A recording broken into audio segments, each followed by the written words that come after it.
Assalamualaikum warahmatullahi wabarakatuh.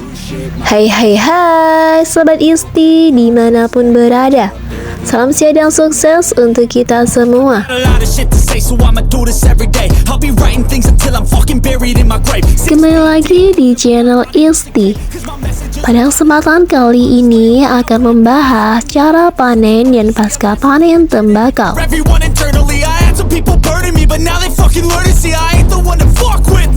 Yang pertama, tahap panen. Tembakau yang memiliki nama latin Mesotiana tabacum memerlukan perlakuan khusus ketika panen dan pasca panen.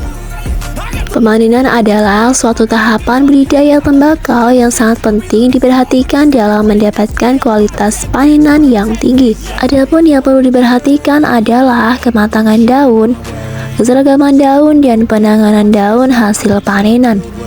Sebagian besar dari varietas tembakau dipanen berdasarkan tingkat kematangan daunnya.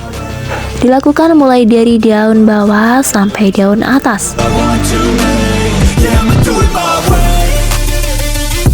Dengan pemetikan 2-3 daun pada setiap tanaman dengan interval 1 minggu hingga daun habis.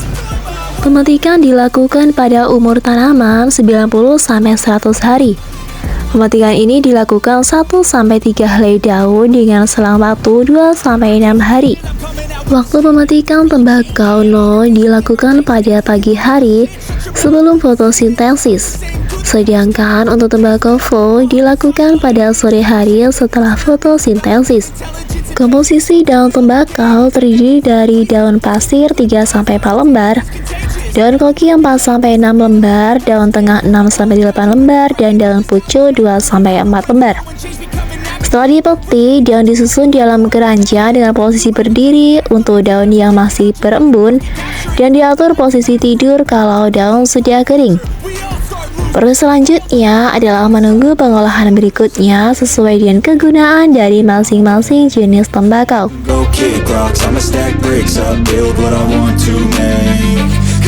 Yang kedua, ciri-ciri tembakau yang telah masak. Tembakau telah memiliki warna daun hijau kekuningan, pada bagian ujung dan tepi daun berwarna coklat. Warna tengah daun hijau kuning ke putih-putihan. Posisi daun atau tulang daun mendatar.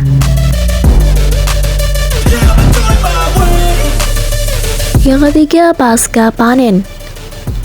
Daun-daun tembakau yang telah dipanen masih perlu pengolahan sebelum sampai ke konsumen akhir. Proses yang berlangsung sejak dari daun basah sampai daun kering hingga menjadi bahan atau produk akhir merupakan bagian dari pasca panen. Untuk mendapatkan hasil baik, maka perlu melewati tahapan-tahapan sebagai berikut. Yang pertama, pengumpulan. Tahapan ini merupakan kegiatan memisah-misahkan hasil berdasarkan varietas, kemasakan daun, dan ukuran daun.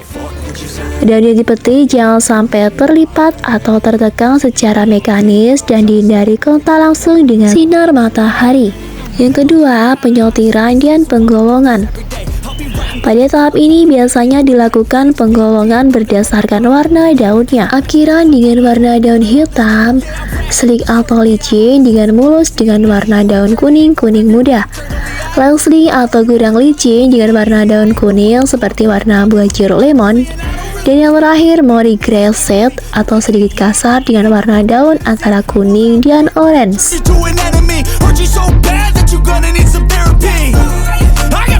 Yang keempat, ada tahap curing. Curing merupakan proses biologis yaitu melepaskan kadar air dari daun tembakau basah yang dipanen dalam keadaan hidup.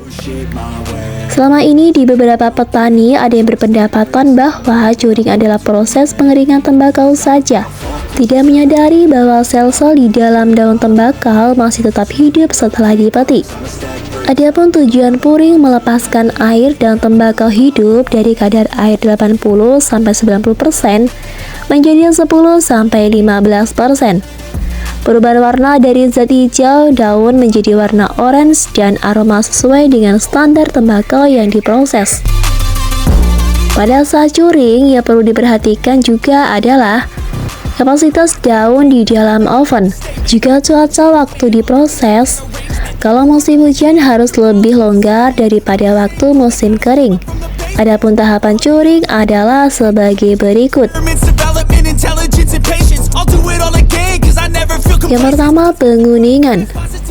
Proses biologis daun ini merupakan proses perubahan warna dari hijau ke warna kuning. Ini terjadi karena hilangnya zat hijau daun atau klorofil ke zat kuning daun dan terjadi penguraian zat tepung menjadi gula. Perubahan ini bisa terjadi pada suhu 32 derajat sampai 42 derajat Celcius dan proses ini harus dilakukan secara perlahan-lahan. Umumnya berlangsung selama 55 sampai 50 jam. Pada saat ini awalnya semua ventilasi ditutup baik atas maupun bawah. Tapi apabila seluruh daun sudah berwarna kuning orange, ventilasi atas dapat dibuka seperempatnya. Proses ini sangat menentukan terhadap hasil curling.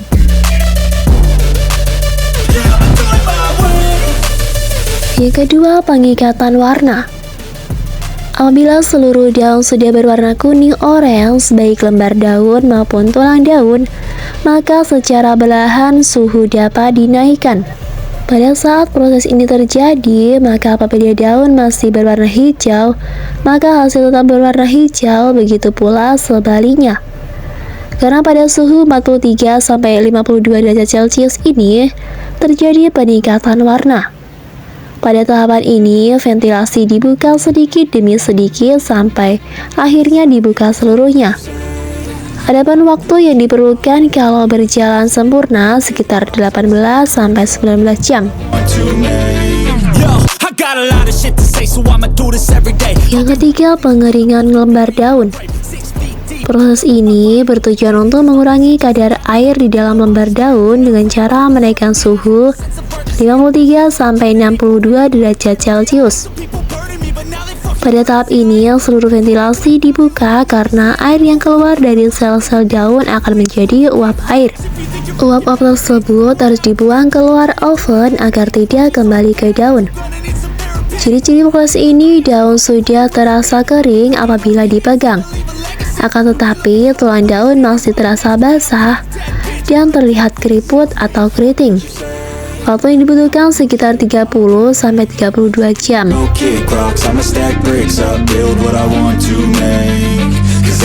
Yang terakhir ada pengeringan gagang. Pengeringan gagang dilakukan pada suhu 63 sampai 72 derajat Celcius. Pada saat ini, air yang bisa dilepas di dalam batang daun akan dikeluarkan. Proses awal tahap ini, ventilasi mulai ditutup secara perlahan dan bertahap untuk menjaga kelembapan udara tetap berkisar pada 32%. Ciri-ciri tahapan ini telah selesai apabila seluruh tulang daun sudah kering. Ini berarti bahwa tahap ini berjalan baik 5-8 jam sebelum proses berakhir. Seluruh ventilasi harus ditutup agar kelembapan udara terjaga. Proses ini memerlukan waktu normalnya 30-32 jam. Nah, demikianlah tahapan-tahapan panen dan pasca panen tembakau kali ini. Semoga Sobat Isti dapat mengambil manfaatnya. Ada sedikit kata, kebanggaanku adalah terlahir dari seorang petani. Terima kasih sudah menonton video ini dan sampai jumpa di video-video selanjutnya. Wassalamualaikum warahmatullahi wabarakatuh.